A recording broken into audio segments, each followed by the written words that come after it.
Efésios 2, do 20 ao 22. Carta aos Efésios, capítulo 2, do 20 ao 22.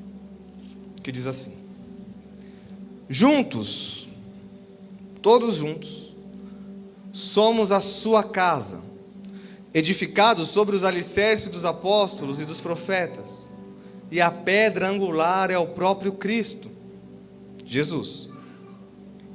21 e 22.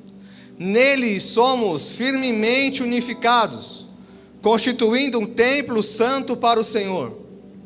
Por meio dele, vocês também estão sendo edificados, como parte dessa habitação, onde Deus vive por seu Espírito. Amém? Estamos no ano de construir. Esse é o nosso tema. Vocês gostaram do tema? Amém? Tenho certeza que o Senhor fará grandes coisas neste ano. Toda construção, apesar de ser o ano de construir, hoje eu vou falar sobre destruir. Oxe, mas é ano de construir? O pastor vai falar sobre destruir? Toda obra que você vai fazer, você precisa mexer, organizar. Tem aqui um engenheiro, que não vai me deixar mentir, é isso? E não é possível construir em um lugar algo novo, se já tem algo construído.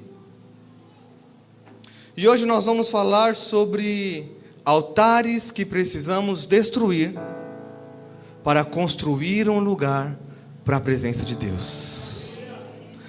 Essa vai ser a nossa mensagem de hoje. Justamente porque na nossa vida, durante a nossa caminhada, muitas vezes nós construímos em nossa história coisas que não éramos para ter construído. E quando o Senhor olha para a gente, Ele fala assim: Edinaldo, eu quero construir algo em você. Eu quero construir algo novo em você. Só que você mesmo construiu algo que está atrapalhando essa minha obra, que está atrapalhando essa minha construção. Você construiu altares para si, que está impedindo eu construir algo novo. Então nós não podemos começar a falar sobre aquilo que Deus quer construir em nós, se nós não antes falarmos daquilo que nós precisamos destruir em nossas vidas. Estão comigo? Estava com saudade dessa pergunta? Então eu quero ler com vocês Juízes, capítulo 6, versículo 25 ao 26.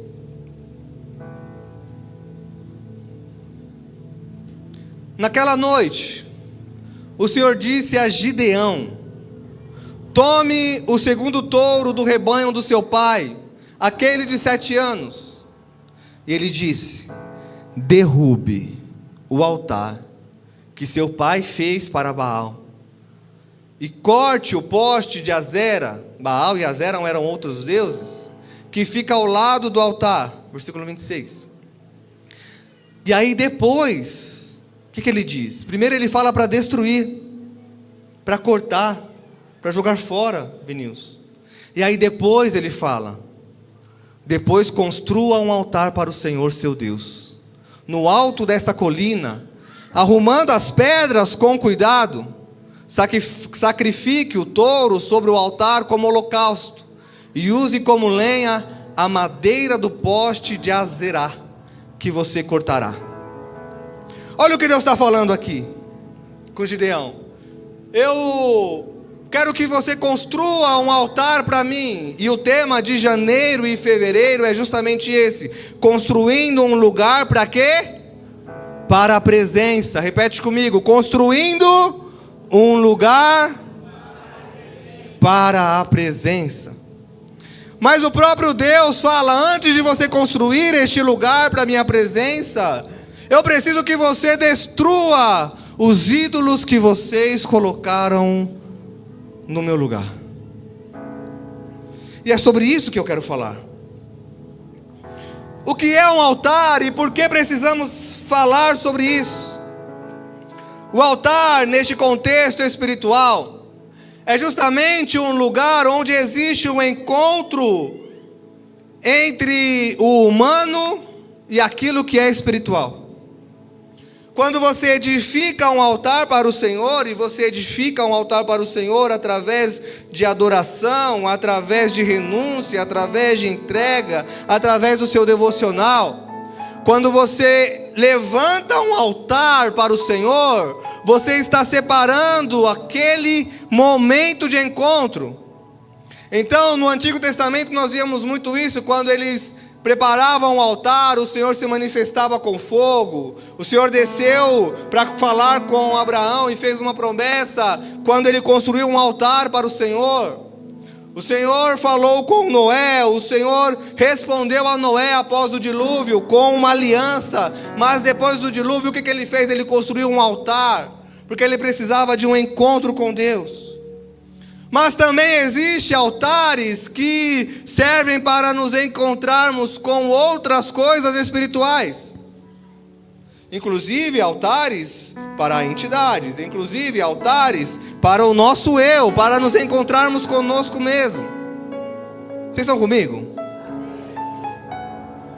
E são esses altares que não são para o Senhor que nós precisamos destruir. E se nós olharmos as histórias dos reis de Israel, nós vamos ver que existiam reis que levantaram altares para deuses pagãos, como no caso de Roboão. Esse é um rei que ele olhou e falou assim: acho que está faltando uns altares aqui, uns deusezinhos, acho que não creu muito em Deus, falou: preciso de mais deuses, e ele construiu altares para esses deuses. Está em 1 Reis, capítulo 14, do versículo 23 ao 24, que diz assim, 1 Reis 14, 23 e 24. Olha o que o Senhor está falando acerca do povo de Israel, quando este rei estava sobre a liderança do povo. Construíram santuários idólatras e levantaram colunas sagradas e postes de Azera em todos os montes e debaixo de toda árvore verdejante. Havia até mesmo prostitutos cultuais por toda a terra, ou seja, cultos baseados em prostituição. O povo imitava as práticas detestáveis das nações que o Senhor havia expulsado de diante dos israelitas. O Senhor aqui está condenando um rei porque ele construiu altares que não era para o Deus de Israel. Então nós vemos na história reis que construíram altares para outros deuses e se deram mal.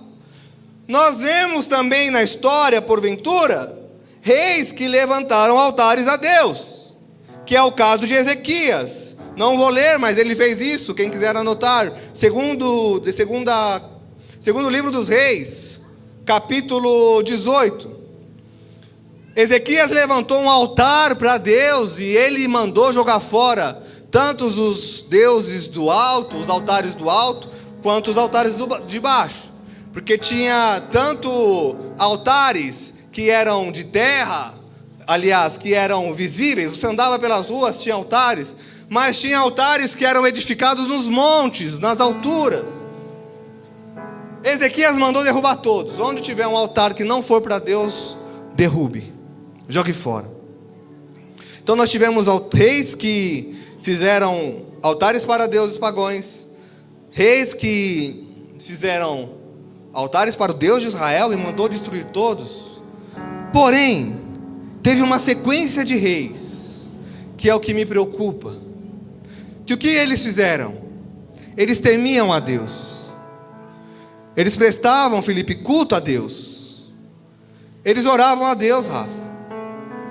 Só que eles somente arrancaram alguns altares. Lembra que eu falei que tinha dois tipos de altares, os de baixo e os altos? Esses reis, eu vou citar alguns nomes. Por exemplo, deixa eu ver aqui.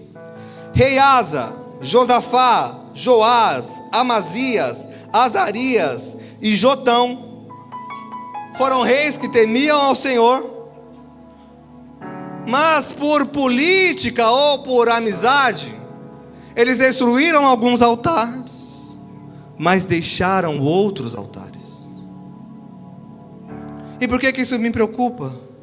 Porque às vezes na nossa vida cristã nós conhecemos a Deus, entregamos a nossa vida a Deus, buscamos a Deus, mas só mexemos aonde é confortável. Alguns altares permanecem lá. Mexer nos altares do alto dava muito trabalho. Eles tinham que subir montanha, o povo ia ver. O povo ia sentir falta, porque imagina, você durante 10 anos, passando pelas avenidas de Israel e olhando nos montes, deuses gigantes, altares imensos. E de repente você olha e fala, oxe, o rei ficou doido, arrancou lá o altar de Deus tal, de Deus tal. Então é melhor não mexer. Dá muito trabalho. Mexe no que dá. No que não dá, a gente deixa assim. Essa era a postura desses reis. E enquanto preparava essa mensagem, o Senhor falava ao meu coração e fazia a pergunta: qual é o altar que você não está querendo mexer porque está confortável assim? E essa pergunta o Senhor me fez fazer para a igreja. Qual o altar que você levantou, que o Senhor está falando para você, larga, destrói, joga fora, mas você está ali segurando? Quando a gente entende altar, a gente está falando de adoração, de entrega, sacrifício, encontro. E às vezes a nossa adoração não é mais para Deus, mas a nossa adoração é pelo relacionamento, pelo namoro. A nossa adoração é pelo celular, pelas redes sociais. A nossa adoração é o nosso trabalho. O nosso altar é o nosso emprego. O nosso altar, a nossa adoração é o nosso dinheiro. O nosso altar, a nossa adoração é um vício. O nosso altar, a nossa adoração são coisas que o Senhor está falando. Para! Joga fora! Eu quero construir algo em você, mas você está preso nisso há tanto tempo. O Senhor está mandando nós destruirmos os nossos altares para edificar um lugar para a presença.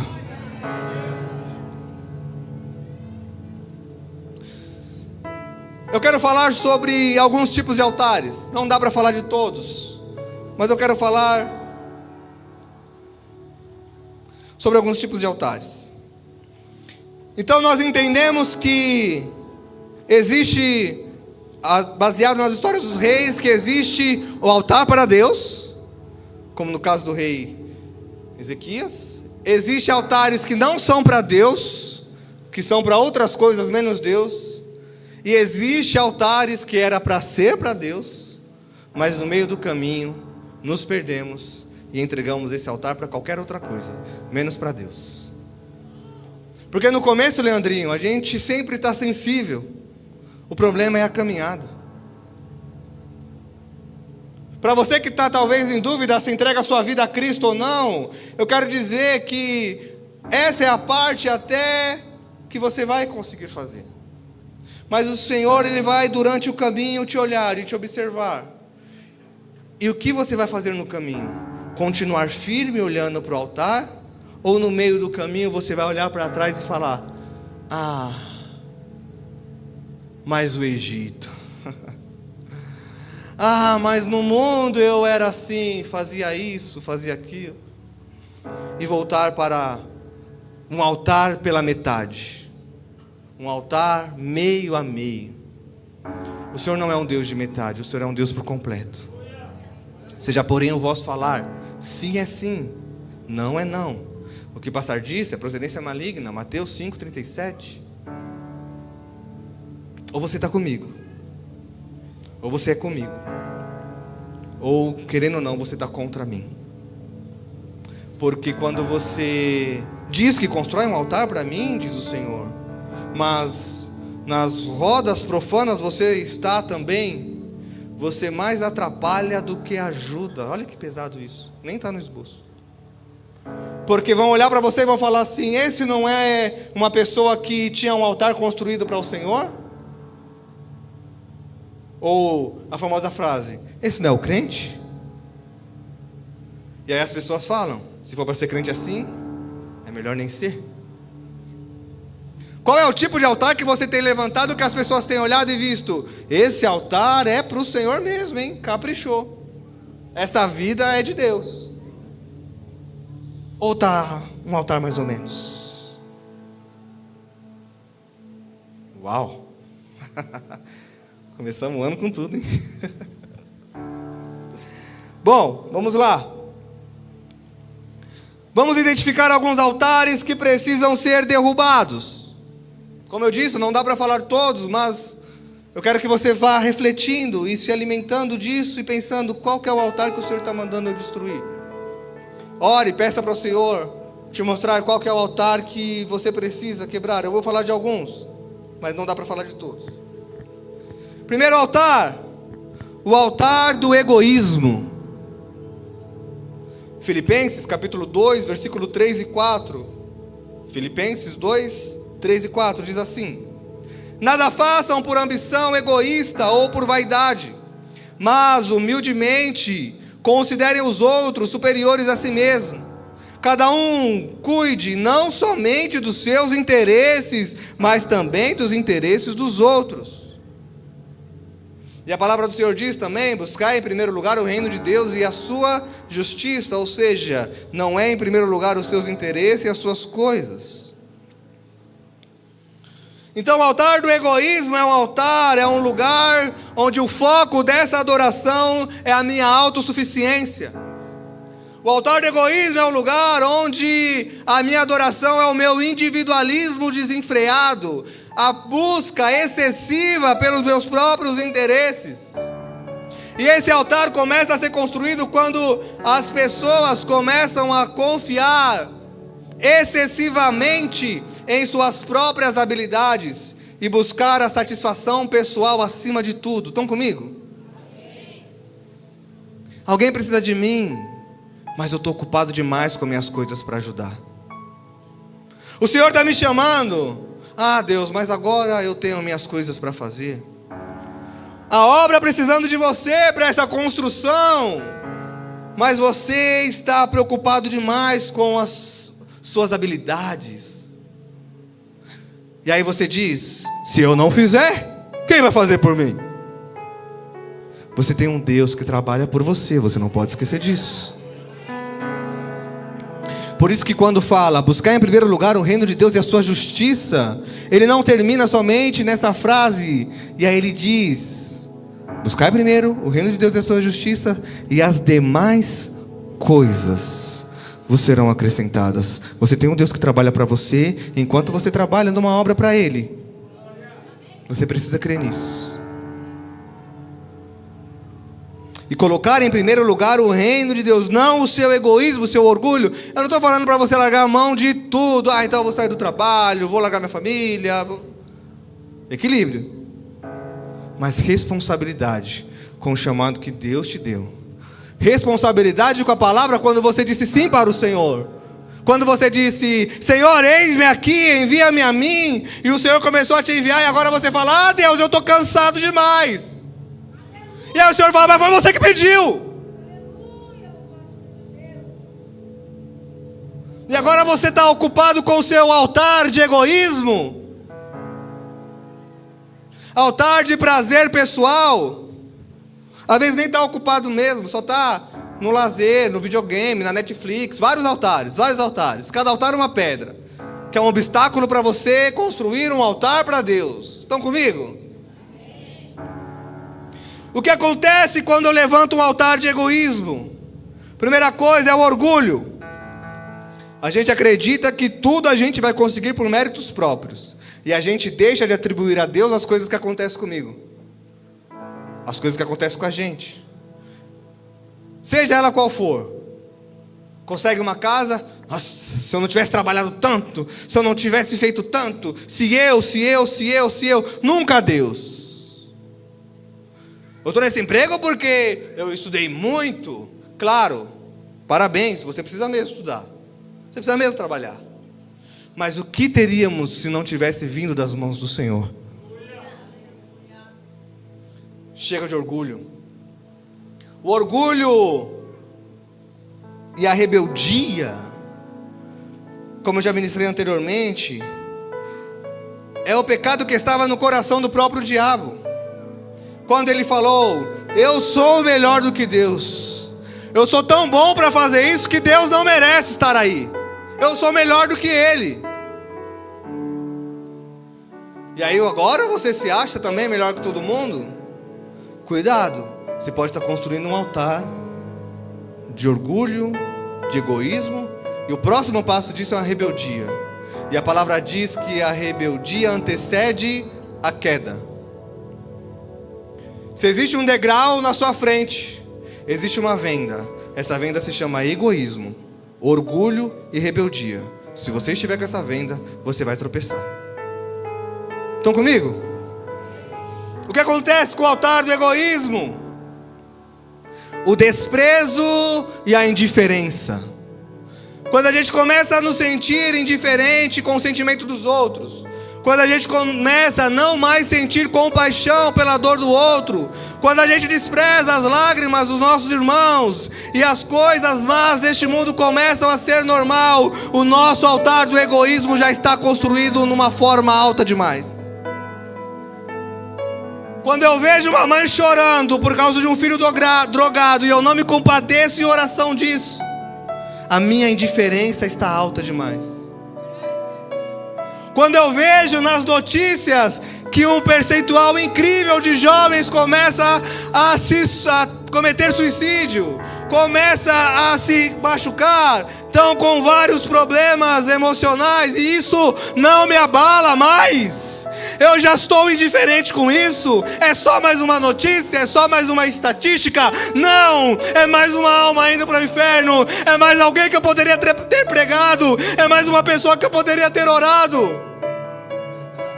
Quando a indiferença começa a fazer parte do nosso cotidiano, nós estamos com um altar de egoísmo. Estou ocupado demais para orar por alguém que eu não conheço, não faz parte da minha vida. Mas quando a dor é com a gente pede ajuda. Você pode muito bem ver uma notícia e interceder por uma pessoa. Nós já fizemos aqui, me veio uma lembrança agora, nós já fizemos aqui momentos de intercessão, onde nós pedíamos para o Senhor: Senhor, nos mostra por quem nós devemos orar. E o Senhor começava a revelar. Naquele momento tinha pais chegando bêbado nas casas e batendo e espancando os filhos e mulheres. O Senhor revelou aqui. Pessoas com faca na mão para cortar a outra, pessoas com pote de remédio para cometer suicídio. E o Senhor revelou aqui. Nós começamos a interceder: Senhor, visita essa pessoa, aonde essa pessoa está, aonde estiver, manda um anjo. Nós não podemos ficar indiferentes às situações do nosso mundo. O mundo está em trevas e o Senhor nos chamou para sermos luz. O mundo está sem sabor e o Senhor nos chamou para sermos sal. Não é à toa que a palavra diz que vós sois luz do mundo e sal da terra. Presta atenção, a terra está em trevas, a terra está sem gosto. Todo mundo que você olha, você vê: ai, a vida está tão sem graça. Não, filho, a vida tem gosto, tem sal. Você pode ser o sal dessa terra, dar um tempero novo na vida de alguém, dar uma nova oportunidade de alguém degustar o sabor da vida. Nós não podemos construir altares egoístas, preocupados demais conosco mesmo. Sempre ocupado, sempre correndo. Para quê? Para mim, para mim, para mim. A consequência disso é a gente se afastar das pessoas e se afastar da comunhão com Deus e com o próximo. Todo egoísmo e indiferença vai gerar afastamento de Deus e da pessoa, porque você não se preocupa mais. Você soube que a pessoa está afastada, você soube que a pessoa faltou, você soube que a pessoa não está bem, mas não vou ligar não. Cada um com seus problemas. É assim que Cristo age?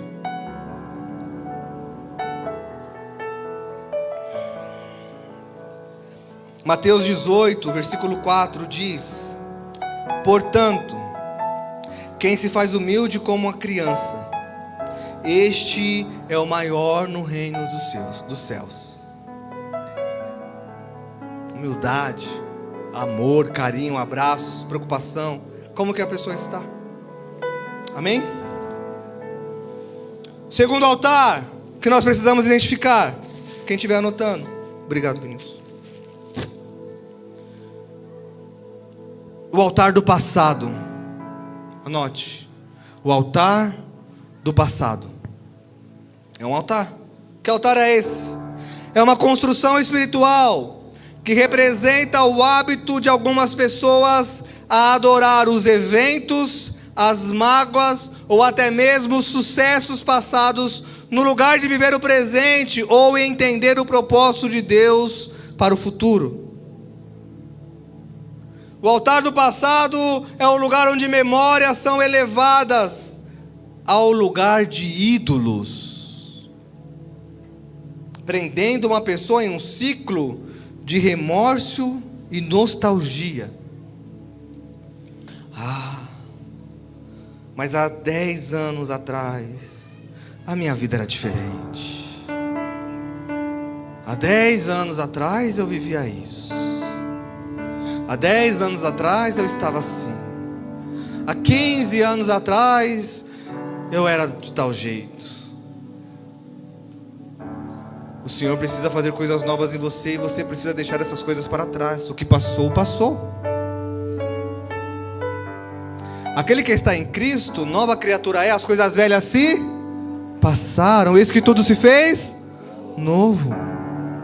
Você construiu um altar de passado e todas as noites, ao invés de você adorar ao Senhor, você coloca a cabeça no travesseiro e fala: mas eu era tão feliz naquela época. O Senhor vai fazer você mais feliz ainda se você der uma nova oportunidade para a vida que Ele quer para você. A gente fica preso nisso, num passado que já não existe mais. Ou então, eu orava tanto, eu buscava tanto. O Senhor está falando: me busca de novo, ora de novo, porque eu farei coisas maiores e melhores que os seus olhos não viram, que os seus ouvidos não ouviram e nem penetrou no coração humano. É isso que eu tenho para você, diz o Senhor. Mas me busca mais, ora de novo, volte a descer nas madrugadas. Eu quero construir algo novo. Aleluia. Não podemos ficar num saudosismo, numa nostalgia, porque senão a gente não vê o futuro reservado de Deus para nós. E isso é em várias áreas das nossas vidas. Como que o altar do passado é construído? Quais são os itens que estão nesse altar do passado? Ou seja, quais são, porque o altar é feito com pedras, estruturas. Qual que é a estrutura do altar do passado? Anote. A pedra da mágoa. A base do altar do passado é frequentemente composta por mágoas não resolvidas, onde os eventos passados continuam a exercer um controle presente. Algo aconteceu, você colocou uma pedra, para toda vez que olhar lembrar: aconteceu isso, aconteceu aquilo. Mas não como história ou testemunho, mas sim como mágoa, raiva, desejo de vingança. Eu vou mostrar que eu vou dar a volta por cima.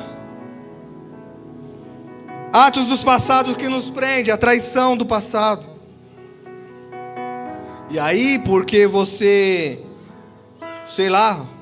teve uma traição, agora você não dá mais oportunidade para o Senhor colocar uma pessoa nova no seu caminho. Ou uma amizade te traiu, você não dá mais chance de ter novos amigos, porque você está preso num altar do passado.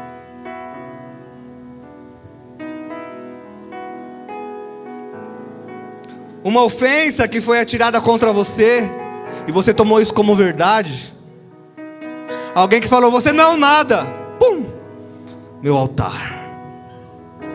Eu não sou nada. Eu não consigo, não vou para frente. Porque lá atrás, há 32 anos atrás, alguém falou que eu não ia conseguir. Eu não consigo mesmo, eu não sou ninguém. Eu sou assim. Uma vez eu estava aconselhando uma pessoa e eu dando as instruções, a pessoa falou: mas pastor, não adianta, eu sou assim. Falei: não, você não é assim, você está assim, mas você pode mudar. Você não é até poste plantado no lugar dá para trocar. Até árvore agora, que alguém fala assim, né? Você não é árvore para sair do lugar, mas hoje tem tecnologia até para tirar a árvore do lugar numa raiz e colocar em outro lugar. Estou errado, engenheiro Felipe? Então, se até as árvores agora podem mudar, você acha que você não pode? Você já acha que não se pode dar uma nova chance para uma amizade, para um relacionamento, uma nova chance para uma igreja? Ah, mas eu já fui muito ferido na igreja, eu já fui machucado demais na igreja. Existem lugares de novos começos. Existem lugares de novos começos. Ah, mas eu não vou mais exercer ministério nenhum, porque me deu muito trabalho. Ah, eu me machuquei demais. Existe uma nova história. Se permita, se deixe vir para este lugar de obra, de construção do Senhor. Caiu um tijolo, a gente coloca de novo. A janela ficou meio torta, tira, arruma. Precisa de mais uma madeira aqui, ó. Vamos colocar, senão a laje vai cair. Manutenção constante. Mas não pode parar de construir. Não pode parar de edificar, de levantar. O Senhor tem uma construção para você. Não fique preso nesse passado. Existe algo novo para a sua vida. Aleluia. Algo que você viu, que te feriu emocionalmente. E às vezes você até viu errado, você não entendeu. Tem gente que guarda mágoas de anos. Porque passou no corredor e alguém estava falando alguma coisa, e a pessoa achou que era para ela, que era dela. Ah, está falando de mim. Não falo mais com fulano. Não falo mais. Aí você vira a cara, fica. Passa 1 ano, passa 2, passa 3, passa 4. Mas nunca chegou e falou assim: Lucas, eu tenho um pensamento a seu respeito. Certo dia eu estava passando no corredor e eu ouvi você falando e eu acredito que era sobre mim. Mas eu queria ficar em paz com você, queria entender o que estava acontecendo. Você não tem a boca tampada não, gente. Conversa, dialogue, pergunte. Não guarde essa mágoa sem querer resolver. Aí você pode chegar e falar: o que aconteceu? Você pode me explicar? Eu quero viver em paz. Você precisa viver em paz para que a sua obra seja levantada em muros de harmonia. Não é chegar e falar: olha, que você está falando de mim, hein? Eu te pego nessa aí. Não. É resolver conflitos. Senão você vai arrastar anos e anos, e esse seu presente ainda está preso naquele passado. Pedras da mágoa. Outra coisa no altar: tijolos da nostalgia. Eu preciso correr. À medida que a pessoa foca nas glórias passadas, ela levanta uma parede de nostalgia que não deixa mais ela viver o presente. Ah, eu fiz isso. Tem gente que fala assim: ah, quando eu era adolescente eu era muito inteligente. Não, gente, você é inteligente. Volta a estudar como você estudava, como era adolescente. Né? Se dedica como você se dedicava. Aí fica só naquela glória passada, aquela nostalgia. Outra coisa do altar do passado: o telhado do remorso constante. E aí eu não estou falando de arrependimento, estou falando de remorso mesmo. Os erros do passado se tornam o seu foco contínuo. E aí você nem se perdoa, nem se arrepende, mas fica naquele remorso. E acha que agora tudo está dando errado, e às vezes pode ser mesmo, a palavra diz: aquilo que se planta se colhe. Mas você pode mudar suas plantações. Nós falamos sobre isso no ano da frutificação, que nós podemos trocar a nossa plantação para que nós tenhamos novas colheitas. Então você fica nesse remorso constante. Mas olha o que a palavra diz, e esse versículo eu faço questão de ler.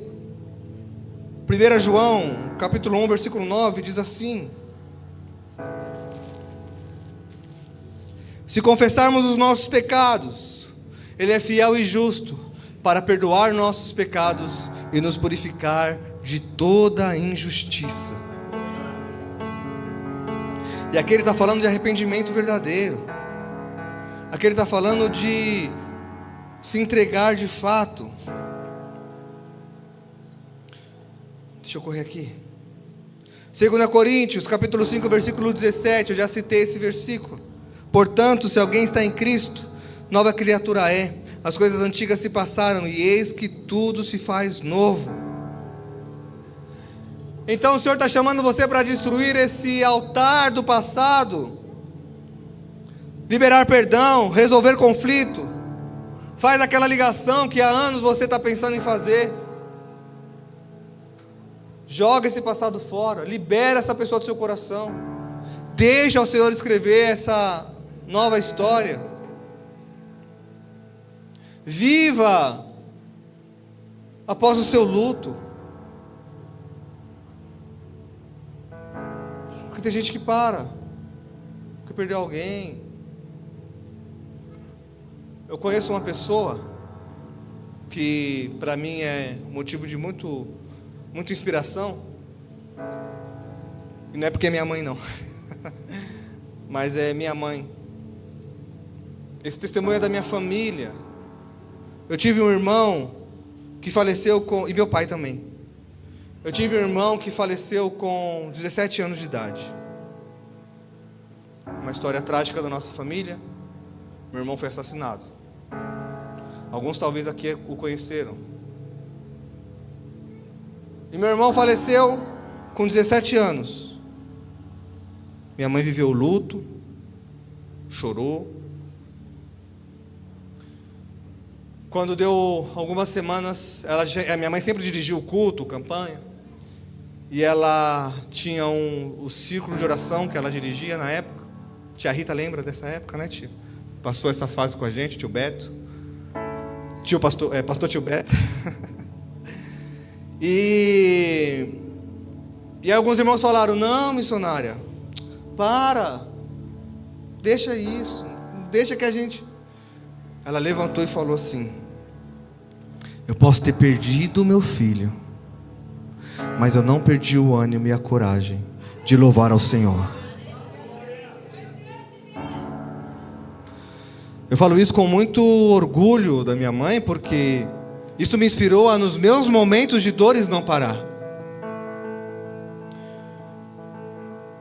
E às vezes você viveu um luto recente. Muitas pessoas viveram lutos recentes, com Covid, infelizmente perdemos muitas pessoas. Eu perdi uma tia e perdi minha avó na Covid, a mãe da minha mãe, outra perda dela. Alguém viu minha mãe parada por causa desse luto? Eu não estou falando isso para dar honra para minha mãe, não. Só estou usando um exemplo porque está aqui, está na minha frente e eu posso usar. É minha mãe, não preciso nem pedir para usar ela como exemplo. O que eu estou querendo te inspirar não é que você tem que ser frio. O luto é real e precisa ser vivido. A dor, ela é autêntica e precisa ser sentida. Você não tem que sufocar isso como se você não tivesse sentido. Não é isso que eu estou falando. Mas o que eu estou querendo dizer para você é que esse altar do passado precisa ser destruído, porque existe vida para você após o luto. Não se perca junto com os que se foram. Não morra com aquele que morreu. Existe um céu, você vai encontrar com essa pessoa na glória. Aqui você precisa viver a sua vida e olhar para o passado e falar: o Senhor me deu o privilégio de viver com meu filho 17 anos. O Senhor me deu o privilégio de viver com essa pessoa há tantos anos. Mas agora eu também preciso viver. Viva! Nem ia falar de luto, eu ia falar de mágoa, perdão. O Senhor me... Se você está aqui e perdeu alguém, o Senhor está falando para você: viva, filho. Viva, filha. Eu não perdi o domínio, eu não perdi o controle da situação. Eu dou a vida e eu que tiro. E isso é porque eu conheço o futuro. Eu sei lá na frente. E eu vou contar algo que é extremamente pessoal da família, mas Deus usou um profeta na casa da minha mãe. Uma irmã tocou a campainha e falou assim: Deus vai levar o seu filho, O nome dele é Marcelo. E eu vou levar ele por amor de ti, porque eu vejo lá na frente. Se eu não levar ele, você vai sofrer sua vida inteira. Estou errado, mãe? Estou mentindo? Ah, tá. Você fez assim, achei que você falou. Eu falei assim: estou mentindo, mãe? Minha mãe? Verdade.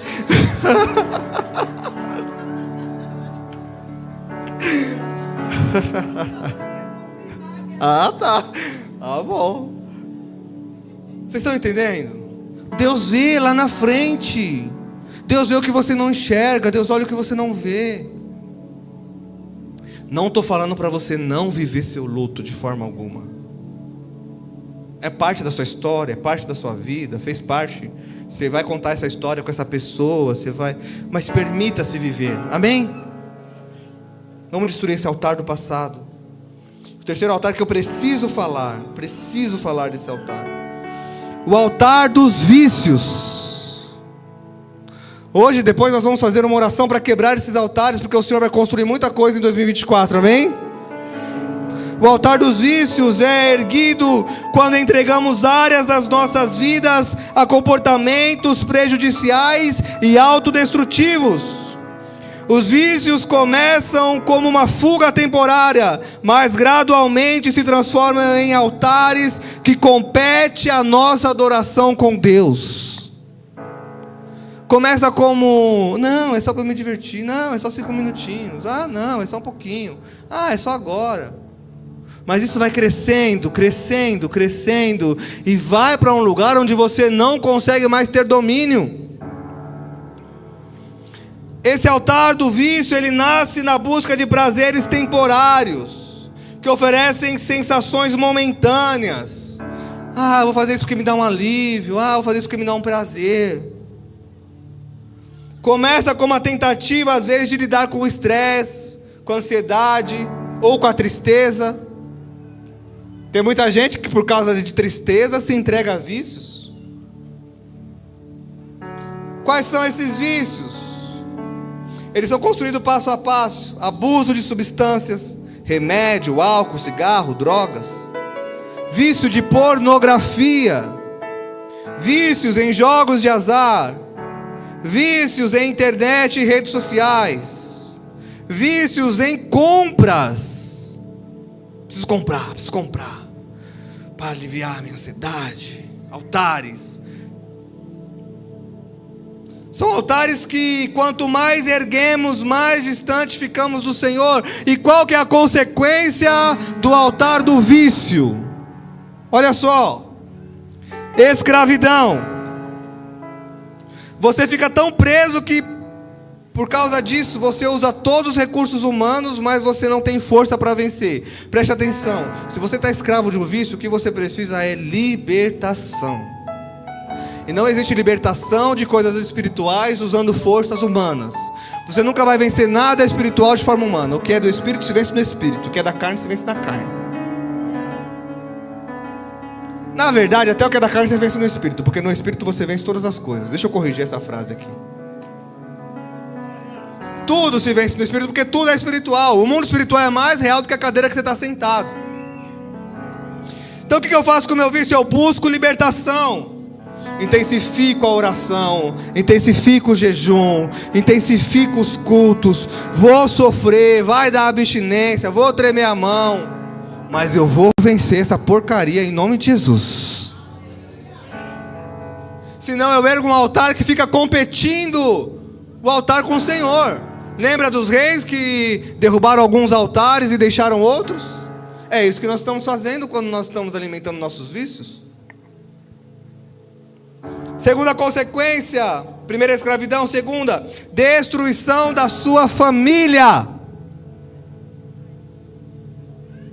Vícios destroem família, seja ele qual for.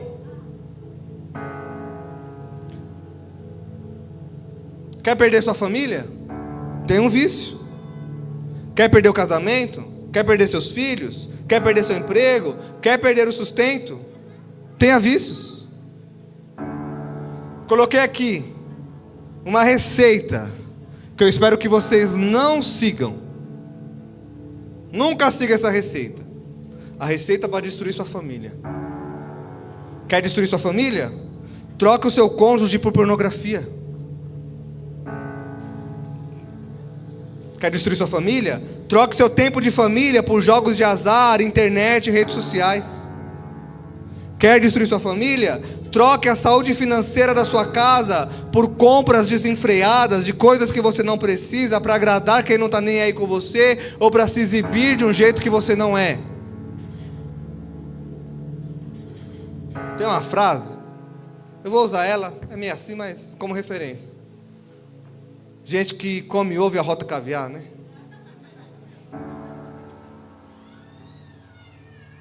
Mas gasta para mostrar para os outros, para postar nas redes sociais. Aí a sua fatura do cartão está explodindo, a sua dívida está altíssima, mas não para.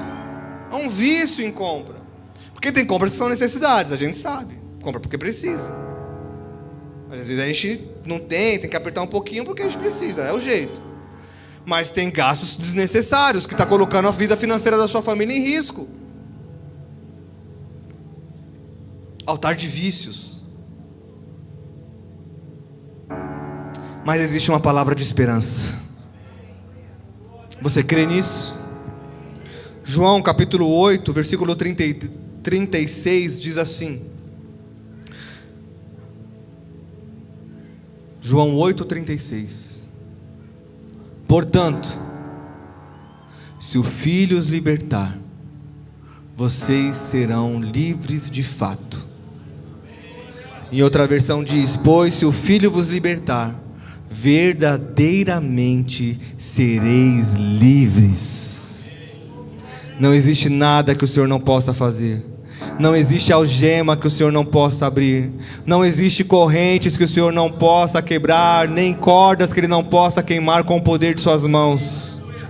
Existe libertação para você. Você pode sim dar um chute nesse altar dos vícios, dar um chute nesse altar do passado, dar um chute nesse altar do egoísmo, colocar as suas mãos para o alto, orar a Deus e falar: Senhor, agora eu construo um altar para a Tua glória, agora eu construo um lugar para a Tua presença. Habite em mim, Senhor, como nunca habitou antes.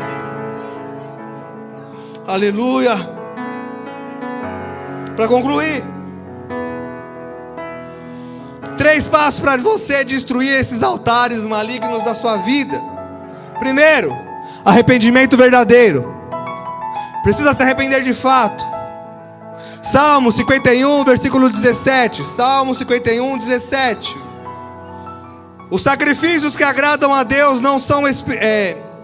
um sacrifício que agrada a Deus é um espírito quebrantado, um coração quebrantado e contrito, Deus não desprezará. O arrependimento profundo é parte essencial desse processo de destruição de altares que desagradam a Deus. É o arrependimento de dentro para fora. Não é somente um remorso superficial, mas é uma transformação interna que leva a mudança de mente, de coração e de atitudes. Esse arrependimento é como diz Joel, capítulo 2, versículo 13, que diz assim: rasgai os vossos corações, não somente as suas vestes. Ou seja, não se arrependa somente para fora, se arrependa para dentro. Não é somente as roupas, ou seja, não é somente arrependimento que as pessoas possam ver, mas é um arrependimento que quando você chega na sua casa, você sabe que é a mesma pessoa quando está na igreja, é a mesma pessoa quando está no trabalho. Você não é uma pessoa num lugar e outra pessoa no outro, porque você não rasgou suas vestes, mas você rasgou seu coração. Volte para o Senhor seu Deus, pois Ele é misericordioso e compassivo, lento para se irar, mas Ele é cheio de amor, está sempre pronto para voltar atrás e não castigar. Arrependimento genuíno é o primeiro passo para você destruir esse altar. O segundo passo para você destruir esse altar é a renúncia e o abandono. Lucas capítulo 9, versículo 23. Diz assim: Jesus dizia a todos: se alguém quiser me acompanhar, negue-se a si mesmo, Tome diariamente a sua cruz e siga-me. Tem um versículo que diz que se quisermos vivermos com Ele a sua glória, deveremos participar também do seu sofrimento. Renúncia é doído. Abrir mão do vício, eu falei, vai doer, mas carrega a sua cruz e siga Cristo. Negue-se a si mesmo, negue a sua vontade, renuncia, larga a mão. Se é um namoro errado o seu altar, larga a mão. Se é um trabalho que você tem que desviar finanças, mentir para todo mundo, se é um trabalho que você tem que fazer um monte de coisa errada, abre mão, renuncia, porque o Senhor vai abrir uma porta nova para você e vai te honrar. Se nós não nos fundamentarmos em princípios básicos da nossa fé, nós não conseguiremos construir uma vida cristã genuína e verdadeira com um altar estabelecido para o Senhor. Terceiro passo para você destruir o seu altar: buscar intensamente por sua transformação. Romanos capítulo 12, versículo 2, e eu encerro. Não se amoldem ao padrão deste mundo, mas transforme-se pela renovação da sua mente, para que seja capaz de experimentar e comprovar a boa, agradável e perfeita vontade de Deus. É possível ter uma vida mudada. É possível ter uma vida transformada. Não se amolde ao padrão desse mundo, mas deixe que Deus os transforme por meio de uma mudança no seu jeito de pensar, para que você experimente a boa, agradável e perfeita vontade de Deus. Amém? Estão comigo? Que nós possamos viver isso. Hoje é o dia de derrubar altares.